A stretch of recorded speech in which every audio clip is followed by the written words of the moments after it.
Hey, welcome to episode 187. Welcome to episode 187 of Awkwardly Awesome Podcast. Woohoo! Let me tell you about who I'm talking to today by telling you a story. When I was in grade school, I benefited from the creativity and dedication of Professor Steve Van Bockern. He was a professor at a local college who organized students' workshops called Super Saturdays for K through graders. During these workshops, students could, could, could select one or two areas of interest like science, language, art, computer, archeology, and these were taught by passionate teachers on the Argy campus. It was such an exciting experience for, for, for grade school students and nurtured within us the idea that we could become what we wanted to be in life, that we could study complicated subjects. In short, it was amazing. I'll tell you more about this tremendous educator who I recently reconnected with. But first, Today's guest, Professor Steve Van Bockern. welcome back. Let me tell you more about Professor Steve Van Bockern. His career began as a teacher and a principal. He's gone on to direct programs and grants for talented and at-risk students funded by the National Science and Kellogg Foundations. That's a big deal. He has written a book called Schools That Matter, Teaching the Mind, Reaching the Heart. I just love that title. Also with colleagues Larry Brendtro and Martin Brokenleg, he co-authored the book Reclaiming Youth at Risk, Futures of Promise. Steve has presented worldwide in Russia, Thailand, South Africa, Australia, and extensively in Canada. In 1997, he helped create the nonprofit organization Reclaiming Youth International. Please welcome to Awkwardly Awesome Podcast, Steve Van Bockern. And here I am. Good to be here with you, Jason. Cool. It's great to have you. Thanks for taking the time. Sure. So we've been communicating about having you on the show, and you've been doing it well, traveling internationally. What was your trip like? Yeah, I just got back yesterday, in fact, from a 3-week trip that I wanted to give myself when I turned 70, and that was 2 years ago. But then the pandemic was here, and it was just more difficult to travel back then. But when I was a young man, just graduating from college, I wanted to be one of those that put a backpack on and rode the rails and walked and traveled in Europe just to see that part of the world.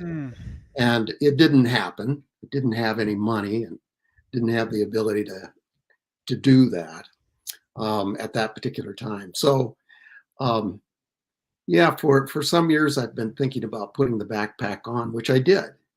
And I traveled over to Amsterdam, then to Copenhagen, and started my trip there. And there were really two purposes for the trip. I I had a selfish interest in checking out my family history. My mother's side of the family came from Denmark.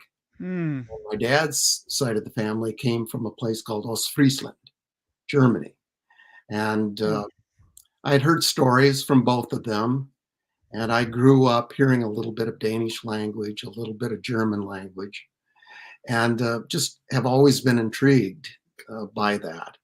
And so the hope was just to visit some of the places my ancestors came from. And secondly, I wanted to check out what are called folk schools in Denmark, Wow. alternative way of working with generally now kids between the age, and I shouldn't say kids, but young adults between the ages of 18 and 23 that oftentimes aren't quite sure about their future, what they want to do. And so the Danish government has set up these schools, and there's about 40 of them in Denmark that allow students to come for as little as 6 months, for as long as 2 years, to explore their interests and passions. They're treated like adults. They help keep the school in shape. They help with serving food. There's lots of conversations that go on. And I got to stay in 2 of those schools for about 4 days each, and spent a lot of time with students, and then talked to teachers, talked to groups of students, and they were very curious about lots of things, including our politics over here. And they're always really quite surprised to hear from an American what a perspective might be on a person's political perspective. So we had some great conversations, and they had some great questions. The other part of that trip, again, was to check out these places of family origin. And so I rode the train and would get to these different places, get on a bike, and travel to cemeteries and churches and neighborhoods and lakes and different parts of the country, and just kind of feel and enjoy the experience of being in the places where I'm somehow connected. And the joy of doing that was meeting a lot of wonderful people. In Denmark, just about everybody speaks English. So it's real easy to communicate. And I tried to be respectful by always asking, do you speak English? And all of them would say a little bit. And then we would hold our conversations. And I actually ended up meeting a second cousin that I didn't know about. The one remaining cousin that I knew about had died. And I was able to track that down because we hadn't heard from him for about 4 or 5 years. And then in Ostfriesland, in Germany, in communities like Leer, Emden, Bremen, Hanover, Weimar, Wiener. I oftentimes find myself in a church cemetery. And in one of the cemeteries, I felt like I was standing in the cemetery of my hometown in Lennox, South Dakota, seeing all of these German names on the tombstone. Oh, wow. That I grew up with as a kid. Wow. Miller and De Vries and De Boer and Cooper and Boken, and the names just went on and on and on. And it really was quite clear to me where that part of my family came from. And so, yeah, it was an opportunity for me to explore. I think at all ages, as human beings, one of the things about us is that we're curious, or at least should be. And sometimes it takes, at my age, a little more of a push than it used to when I was a young man, to explore, to experience new people, new ideas, new things. But I think it's kind of one of those built-in needs that all of us have. And it doesn't always have to be through travel. It can be through a book. It can be through a microscope. It can be through a sporting event. I mean, there's all sorts of ways to go on adventures. But I think we're kind of obligated as human beings to do that. Your podcast, what a great adventure. Yeah, it's been an amazing adventure. Yeah. I love so many things about your story, including you remembered a dream that you had after college of going to Europe, and you said then you had the time now and the resources, so you say yes to it. What a neat hope for young people that they will, that even if they're going towards a dream and get frustrated and put it aside, that they'll eventually somehow remember it in the future and continue on the path of that dream. Yeah, that for me, this latest adventure was a fulfillment of an idea I had. I don't think I obsessed on it or felt like, oh, this has to be, but I just always felt like it would be something I'd really love to do. And I think that desire was somewhat calmed with the opportunity that I had to go to all of these different places and check out places and see things. The other thing I think I've realized too is that what you might consider to be the perfect dream doesn't always turn out to be exactly that. That those dreams can morph into something else. Now, I had this idea of being on a bike or a motorcycle for 3 weeks when I was a younger kid. That'd be a lot of bike riding. But not this time. And so I was happy to jump on trains and to rent a car for a few days. And, it did get on a bicycle quite a bit. But I think my dream morphed a little bit. And I don't think that a person necessarily needs to be stuck in a specific dream. A person doesn't need to be stuck in a specific dream. Could you say more about that? Well, I think as we develop and grow in our lives, our thinking changes. The experiences that we have cause us to shift a little bit, and who we are, what we want to become, what we want to experience. And I think we should be open to that instead of being rigid in our thinking about, this is what I'm going to do, and this is absolutely my goal.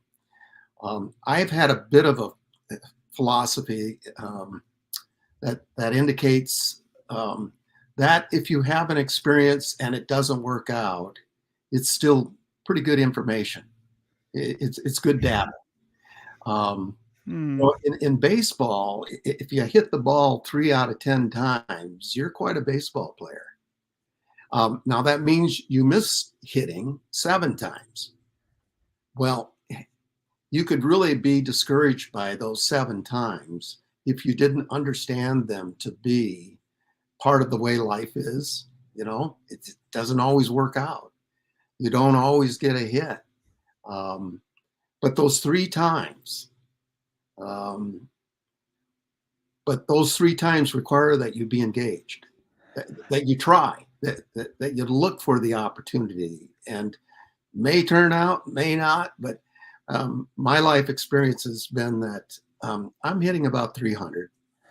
I love your concept that the seven times where we get a metaphorical strike, that those are still good data for going forward and growing in our lives.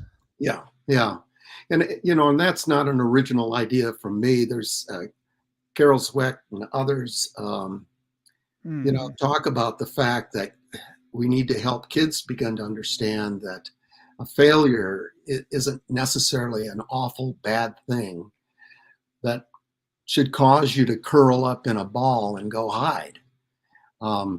Failure can be used as information, as data. A friend of mine interviewed a number of high-powered CEOs that he ended up putting in a book, and I can't tell you the name of the book. The guy's name was Kerwin, and he started off by asking the question to these high-powered CEOs about their failures as they grew their business. And most of them responded with, what failures? Yeah, some things didn't go well. And there were occasions where I felt like I was going to belly flop and make just a big splash with nothing happening. But always that information was a piece of the learning, an opportunity. More information, more data. Yeah. And I think, as much as I preach and expound that idea, I mean, it's still really difficult, I think, for any of us, for myself at least, to always use that failure as a piece of data. Sometimes I just want the failure to go away. Yes, I've noticed that we humans we know intellectually that mistakes are part of the process and part of growth, but when they come into our lives, we just do not want them. Right. Yeah, for sure. Speaking of growth and dreams, if I had known you as a 7-year-old growing up in Lennox, South Dakota, which would have been a town of about 1,000 at the time. Couple thousand. A couple of thousand. Yep. If I had known you back then and asked you what you thought you would want to do with your life, what would you have said? Interesting question, because depending on who would have asked me, but I think back then at that particular time, I probably would have never given my most honest answer. My most honest answer would have been, I wanted to dance like Fred Astaire. No way. Yeah. I just couldn't believe the way that guy could move. And I thought, that's what I want to do. But growing up and I don't want to create problems for people in Lennox when I said that there was a certain mindset there that said, boys don't become dancers.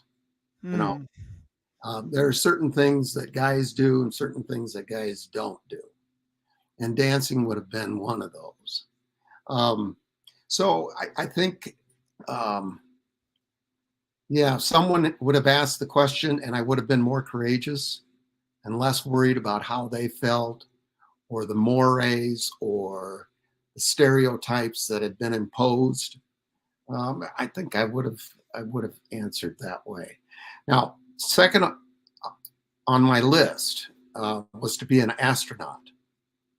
And I had really hoped that maybe I would go through a military school, the Air Force Academy.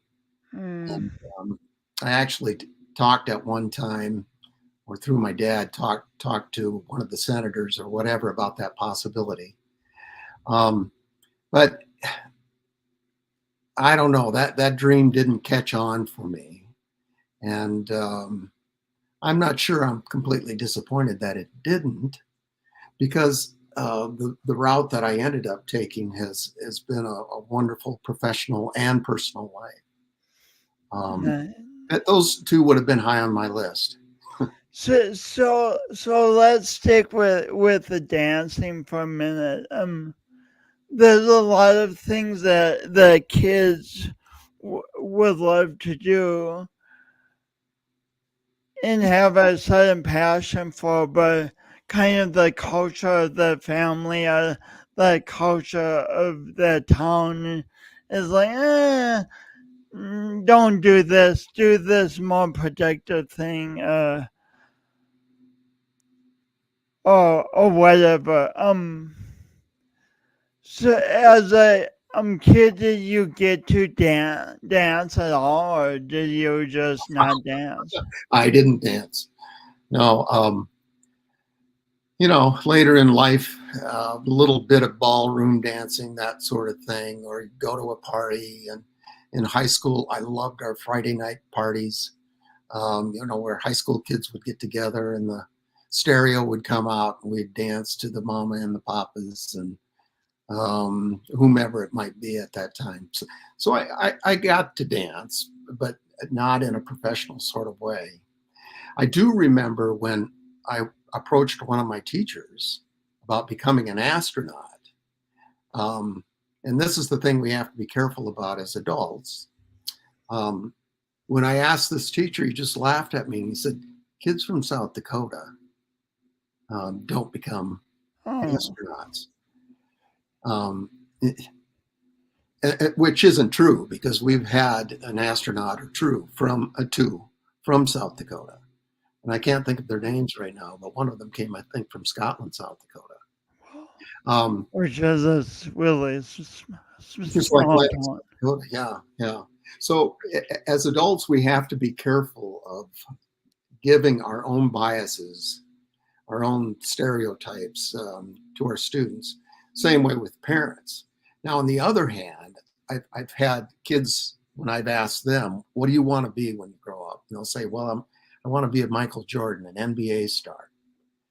And my next question will be, well, what are you doing to get yourself there? And oftentimes they don't have an answer for me. They're not even picking up a basketball and dribbling it. And same way with me. I think, I was so influenced by the way things were that, I didn't dance. And I found something that was maybe more acceptable, more in line with the expectations of the community. Yeah. So you bring up a huge point. Do you hear the hum in the background? I do. I think what it is, Jason, is a guy mowing the lawn outside. Oh, okay. I just wanted to be sure it's not. It's fine. It's not distracting. Yeah. I just wanted to be. I was hoping it would be filtered out for you. So you bring up a great point of this. The reality is, for a young person, an older person, to become good at something like a really skilled basketball player, a dancer, or whatever, it just takes a lot of practice and determination and focus. And Yeah. in society, maybe it's always been this way, but I think it might be more so. Like, there's so many things pulling at people's attention. Mm-hmm. Mm-hmm. How do educators teach concentration and focus and the goodness of practice in such a challenging world? Yeah. Well, one answer to that would be, how do you teach a fish to swim? They just do. They just do. That's part of who they are. And I think the brain, it's designed to learn. It's designed to figure things out. And the lucky ones I don't know if that's the right word to use, but the lucky ones are those where their interests, their passions connect with what their brain wants to do. I mean, we always talk in schools about keeping kids on task, to focus their attention. Well, in some places, you don't have to encourage them to focus their attention. They just do it because they're so excited about what they're learning. Some kids playing basketball, for example, will tell me that 5 minutes goes by or an hour goes by in what seems like 5 minutes. Someone that loves playing the piano, same thing, can be sitting at the keyboard, look up at the clock, and it's an hour later. Kids that have no attention span in the classroom, you give them a board and nails and a hammer and a tree, they'll work all day on building their little fort. Now tell me those kids don't have focus or the ability to zero in on something. It's just that they don't always zero in on what we would like them to zero in on. Now, that doesn't excuse or dismiss the idea that there are some things that just take a lot of effort, a lot of work, a lot of focus. Learning to read for some kids is really difficult. Same way with mathematics or other subjects that we offer in school. But we know long-term having those skills will give them all sorts of benefits, hopefully some joy, hopefully a job, help them with a job down the road. So, there are all sorts of different ways to try to motivate a child. But in my mind, you have to pay attention to what kind of their expectations are, what they want to get out of something, and be able to adopt and shift and adjust. The other piece is to create an environment where they feel safe and comfortable in asking questions, in being wrong, in trying again, getting a do-over, and then another do-over. Those environments are what my colleagues and I have been talking about and thinking about for years. And there are those, that do all sorts of interesting things to try to get kids' focus and interest by using rap lyrics, bringing in all sorts of games, taking mind breaks, doing yoga exercises, teaching them to deep breathe. There's just lots of tools that can be used to kind of get the kids engaged. But here's the problem from my perspective, Jason, is that a school classroom is probably one of the most unnatural settings that can be created as a learning environment. Now, what I mean by that is that where else do we put people for 6 hours a day into rows and have them sit still and read and write, maybe watch a video now and then, or now even more so, and I guess doesn't really hold through with what I'm about to say, because we put kids at computer screens for long periods of time, but a lot of us as adults are now doing that too. It's not healthy. It's not how our human beings developed over the years, but the school setting is designed that way to put kids in their seat and to listen, to be respectful. And all of that stuff is really, really quite helpful when you're in that kind of a setting. And, others find ways. Craig Spencer, for example, one of my colleagues and who you visited with, understood the value of getting kids out in the field rather than just using textbooks and test tubes in a classroom. And I think our schools need to find ways to take more field trips, to take more adventures, to explore more with kids. And not easy to do because we've got a limited budget. So many kids, so little time. And some suggest, that parents need a way to make a living, and that means going off without the kids. Someone has to watch the kids. And so we've designed these kind of factory-like schools that are still in operation. And they work for a lot of people. They work for me. I had good teachers for the most part. But I also had, in a sense, basic needs met that allowed me to sit in that classroom and kind of take in the information. And by those basic needs, I'm talking about what Dr. Brendtro and Dr. Brokenleg and I call the circle of courage. And there are 4 things we identified, and you can call them values or needs or universal necessary ingredients in order for us to live a balanced life.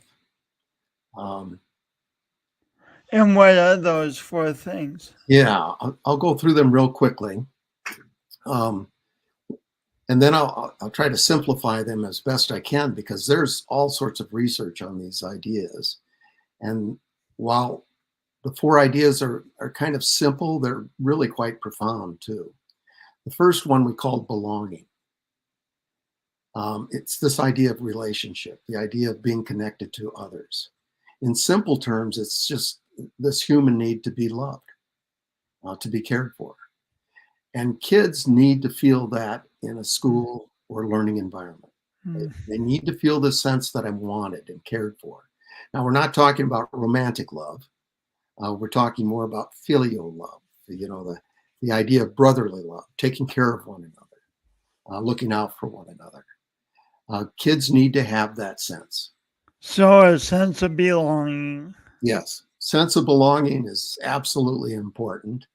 And, that it's not always easy to build that in a school where you have diverse talents and interests and perspective, ethnicities, a place that brings in lots of different biases and stereotypes, and it can be difficult to do that. On the other hand, as human beings, we're kind of designed to care for one another, to be kind to one another, to look out for one another. And I can say more about that, but the next primary need that we all have is to feel like we can do things, that we're capable.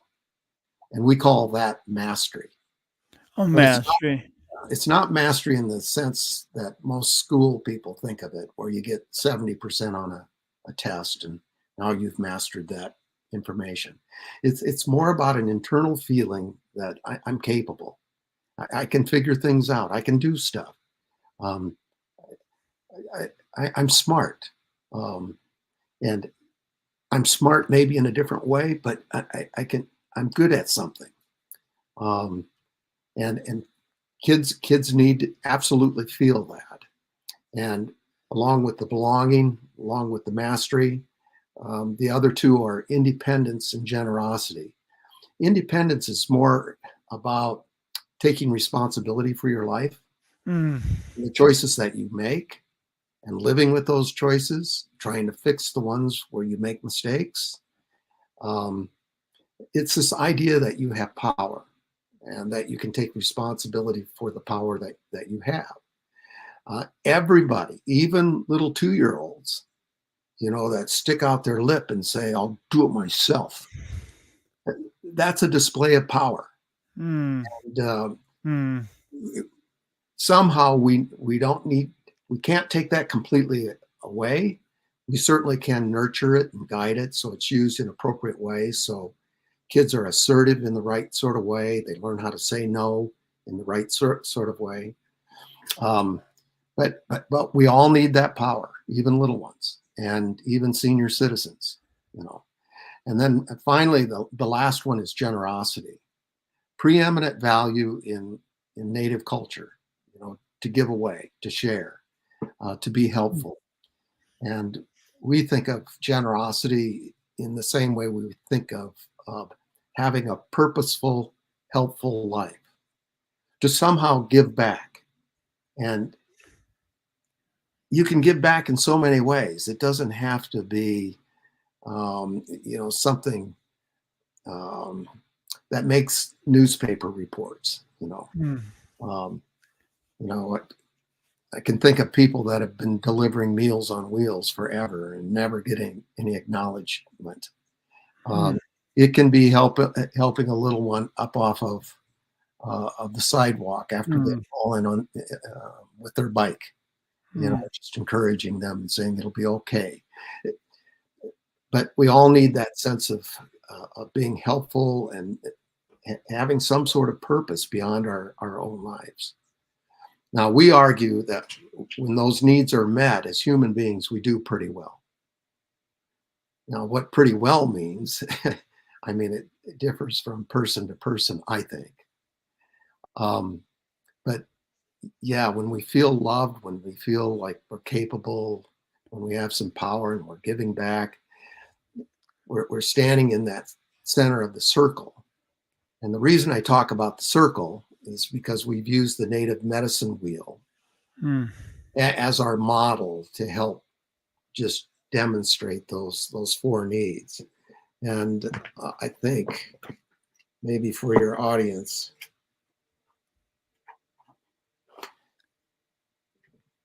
I'll pull a picture here of our circle of courage.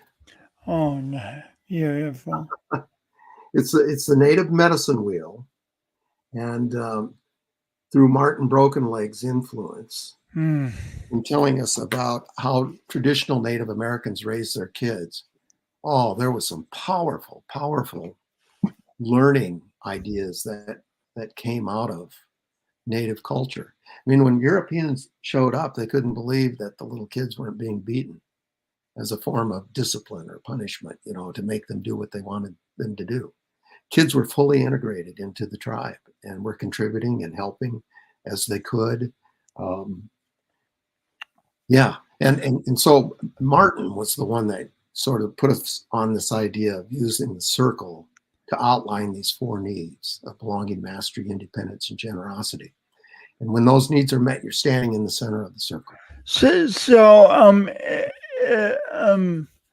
Pretending I'm a young teacher who's listening to this, I'm getting interested in nodding my head, but then I'm like Professor, how do I do this? I have to teach my students to get certain grades and do well on national tests and the 30 of them. How do I foster these for tremendous values with everything else going on in the classroom? Yeah. You ask a question that teachers often ask us. So how do I go about doing this? And it's a complicated answer in the sense that there's lots of different directions I could go on this, depending on the particular circumstances of the teacher, the school the teacher's in, the administrative support system, the resources they have, and so on. So say I'm in a city school, and my students, they're just having to navigate challenging lives often. Yes. Oftentimes, how can I, as that teacher, help my students feel these values and embody these values? Yeah. Well, the one overarching idea that I would share, and there's many more, but the biggest thing I would suggest is that at the heart of teaching, of being a human being with others, is relationships and connections. And so your job as a teacher is to somehow connect and relate to even the kids that you most dislike, that are hardest to like. So say that again. Let me hear. Let me repeat what you say. Your job as a teacher is to connect even with the kids that are hardest to like. Yes. And including, Jason, sometimes, you know, there are kids, very few I have found, particularly those that challenge others that I don't like. But even if a teacher finds that that there's this wall between her and the student for whatever reason, and they just can't find the way to connect or relate, then find someone that'll help you do that. Not only help you, but maybe would be willing to connect to that child. Remember, if this kid doesn't feel like they belong, they're not going to learn from you. They're not going to want to sit in your classroom if they don't feel like they're capable, that they're appreciated, that they're liked. And building those relationships, those connections, it takes a lot of time because a lot of these kids have been hurt. As you said, they come from very challenging situations, sexual, emotional, physical abuse, not having food on the morning breakfast table, not getting good rest at night, watching way too much of the wrong kind of TV, or getting too involved in social media. All of that stuff contributes to a child being what we would call hurt, in pain. And we know that hurt people hurt people. That makes sense to you. Yeah. Oh yeah. Yeah. Yeah. If they've been hurt, they'll oftentimes strike out and hurt others. Or more often, I'll see kids strike themselves, hurt themselves with abuse, drug abuse, their own kind of cutting. Self-sabotage. Yeah, exactly it. That's a good word, self-sabotage. And so unless we find a way to kind of ease that pain, they'll continue to hurt. And the point I wanted to make too is that oftentimes this pain that translates into behavior that we don't like, it's created over a period of time. There can be a big one-time traumatic event that can change the brain, but most of the time it's these perpetual incidences where mom or dad, for whatever reason, because they're hurting themselves, are saying awful things to their kids or hitting their kids in the wrong way, as if there's any right way. And so they have these brain patterns that aren't going to get changed overnight by a teacher simply saying, "I'm sure glad you're in my classroom. Come on in. You're my friend." It takes repeated invitations and offers and help. And even when the kid is, flipping you the bird, you still need to, as the adult, manage your own feelings and understand it's probably not about you. And then be able to approach the kid in a different way at a different time, talk to them. And a lot of teachers say, "Well, yeah, I understand that, but I've got 30 other kids sitting in the classroom. When am I going to have time to do that?" Well, you find time to be with the child in good ways, in helpful ways, or they're going to take your time in other ways too. Oh, that's a good point. Like either you move the interaction in a positive way, or it's going to go in a negative way, and Right. that could be very time consuming. Yeah. And it's a really good point. Right. And for all of us, I mean, it can really be tough. And I think teachers are under so much stress right now and pressure because of pandemic issue, this online teaching stuff, lack of budgets. I mean, books being tossed out of our libraries, teachers being threatened with lawsuits. It's really tough. And that's why a school needs to develop a culture where the teachers are cared for too. And my thinking of what a school does to care for its teachers is going right back to that circle of courage. Teachers need to feel like they belong. Mm. You need to find ways to make sure they're successful, that you give them power, that they find ways to be helpful in the school and in maybe the larger community. And if you've got, in a sense, well teachers whose needs are being met, you know, I do think the trickle down theory does work there. Kids will experience that then. Happy teachers make happy kids in the school. Happy teachers make happy kids. Yeah. While we're on the subject, would you please say a little bit about being in school administration? Because it seems like a role that people just kind of take it for granted unless the principal is doing something someone doesn't agree with, and then the principal is getting all this negative energy from a frustrated parent or whatever. Yeah. What is it like being a school administrator? Huh. Well, I've got some stories there too, Jason. I wasn't an administrator that long, but the years that I was, I truly enjoyed it. I loved it, and I really thought my life trajectory was going to be that of a principal, then maybe a superintendent.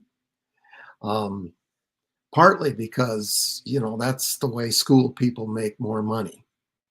It's a sad commentary that you make more money the further you get away from kids in the school business.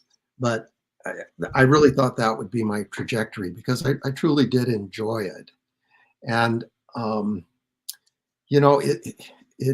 there are lots of responsibilities for those administrators, and some would suggest, and I agree with that one of the best things an administrator can do is to help build a common culture where people share language about what's important for this school to really make it matter to the students and to the parents and to the community.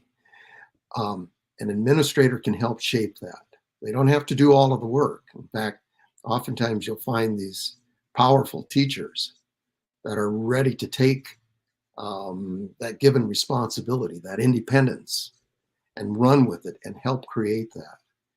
And whatever a school finds to create that culture will be helpful, because then teachers can talk to one another about what's important. Kids understand what's important. The community understands what's important. And of course, as you might guess, what we promote is this idea of the circle of courage as a model. And we think those four things that I outlined to you are universal values, and they transcend time and culture. Everybody needs to be loved, no matter where you lived in this world. Everybody needs to feel success, power, giving. And so if that becomes your roadmap, then it's a whole lot easier to talk about policy, procedure, what kind of teachers you want to hire. When parents come in and complain about this or that, you keep that framework in mind. You understand the parent needs some power to express their opinion, their thinking, and then you try to problem solve. So an administrator does play a significant role, and but I don't think sometimes we expect the administrator to be everything to everybody. There are some administrators that are much better at building affiliation, kind of a cohesion among the teachers in the community. There are some that don't do that so well, but they are much better at developing teaching competence and instruction among their teachers. There are some administrators that are really good at cultivating lots of ideas and information. They're almost kind of a democratic administrator. Give me your thinking, give me your advice. Let's put it together and come up with something that works for everybody. And then there are those that sort of lead by helping, by giving, by sharing their own talents, by sharing a vision of how this place could be. Once in a while, you'll find an administrator that has the ability to do all of those things, but they're few and far between, I think. So we need one another. We need talented people within a school system to take on those different roles to create the kind of place we'd like to create. One of the things that I would say about the circle of courage too is how I said, when you're in the center of that circle and you can look out and say, I'm loved, I'm capable, I can, I will, and I help. Human beings are complex creatures in that oftentimes we're not in the center of the circle. I mean, relationships fail, right? We get angry with one another. There's some horrendous things that human beings are doing to one another right now in this world. The circle is broken when that happens. There are times as human beings we don't feel all that capable, all that smart. I walked out of many a classroom thinking, who do I think I am that I can be a teacher with what I just did in that classroom this last hour? Did I do anything good? There are occasions when we all feel powerless, like we're a puppet on a string, when someone's manipulating us and controlling us. Domestic violence, all of that sort of stuff is related to inappropriate use of power. And then sometimes we feel purposeless, like what am I about? What am I doing in this world? And what do I have to contribute? So I think as human beings, we're always kind of in and out of that circle. What I have found, this relates back to the other question that you asked about. What do you do with these kids that just don't seem to want to cooperate or get engaged? Understand that the kid isn't broken. Oftentimes their environments are. So our work is to try to heal those environments. And when we do that, we bring these children back in to the center of the circle, knowing full well that sometimes it'll get broken again, but we just keep at it. And we try to be our best selves in difficult circumstances.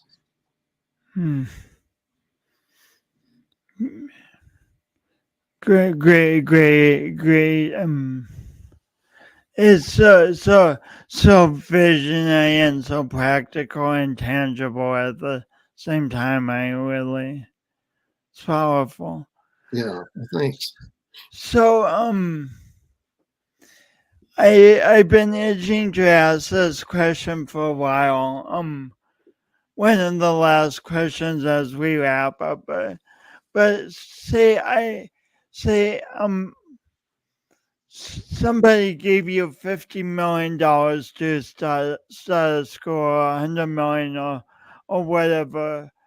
Money wasn't an issue, and it was a school of a combination of youth deemed to be at-risk and youth deemed to be gifted. What would that school look like? They say you can do anything. We trust your expertise, Steve. You can design it how you want. Sure. How would your school look? Yeah. Well, first of all, I would begin with some sort of a framework. So there would be, in a sense, a roadmap.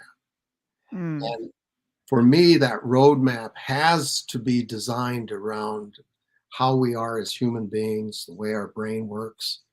The scientists are telling us all sorts of things about how this magnificent learning organ works. We have to pay attention to all of that. And I think fundamentally, some of the things that I've already talked about would be at the heart of my school, um, including such things as a place where needs are met, a place where we make sure all the kids feel like they belong. Uh, they're all successful. And it doesn't necessarily mean in reading and writing, mathematics. I'd probably, if I could, get rid of all of these standardized tests. I'd probably get rid of most testing. My Uncle Virgil said you don't make a pig fatter by weighing it all the time. If you get to do it. It's such a great saying. It's just really saying all of these tests, I'm not sure they're making our kids any smarter. Now, supposedly what we're to be doing as educators is to look at the results and find out how we can change our teaching to make sure that they're getting the stuff that we want them to get. But as William Glasser, not Glasser, I can't think of the educator right now. He said, oftentimes in schools we ask the wrong question, like the fraction 9/16. That's closer to 1/4 or 3/4. It's the wrong question. We need to be asking more questions that reach the inside of our kids, of our humanness. Not that those fraction questions are bad, but we've gotten confused, I think, in what education is supposed to be.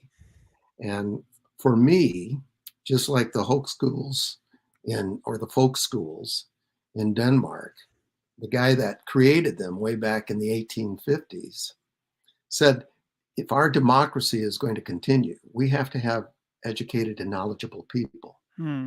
Back then, these farmers, the city shop workers, were illiterate. They weren't reading newspapers. They weren't having great conversations. So he designed these schools for adults back then, where they could show up in the evenings and on weekends and learn about stuff. So my school would encourage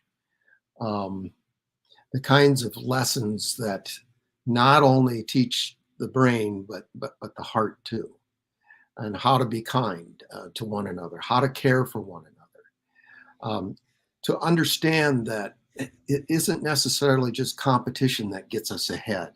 It's collaboration, it's compassion, it's cooperation. That people that know how to do those things, they're the ones that oftentimes find a way to live out their lives in good and healthy ways. So, yeah, my school would, at its core, emphasize meeting a child's needs, making them feel like they're wanted, giving them success in something, not just necessarily traditional school stuff, giving them developmentally appropriate power, so they get to make some decisions about what kind of reports they'll do, what kind of studies they'll do. And then we always look for ways to help kids help others. And service learning for a while saw a lot of interest. I don't see it quite as much anymore. But we know when kids end up helping one another, they actually do better in school subjects. It's a crazy thing, but this positiveness and helpfulness towards others even helps with our brain learning. So I'd like to see schools much more active. The body is meant to move, and it needs to move a lot, and we've taken that away in a lot of circumstances. Schools that don't even have recess anymore for little ones. Oh gosh. Yeah, and because we need to concentrate on our math and language. And again, I don't want to dismiss the importance of those things, but there are some things I think are inherently more important.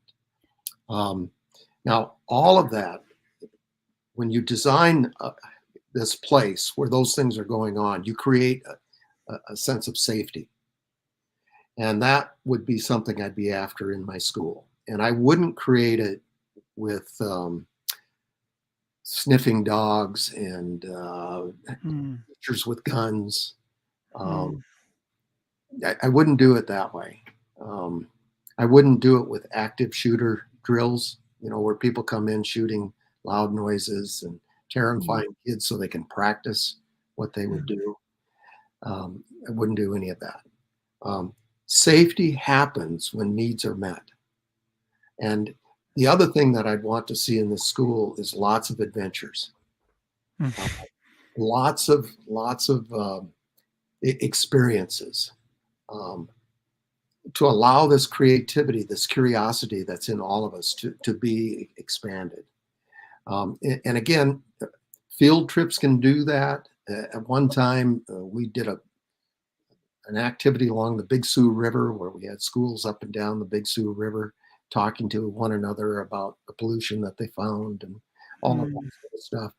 I like those kinds of things for kids because I think that's the best way I learn, is by getting my hands on things, doing it, experiencing it directly.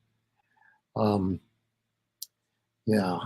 I think that civic understanding is quite important.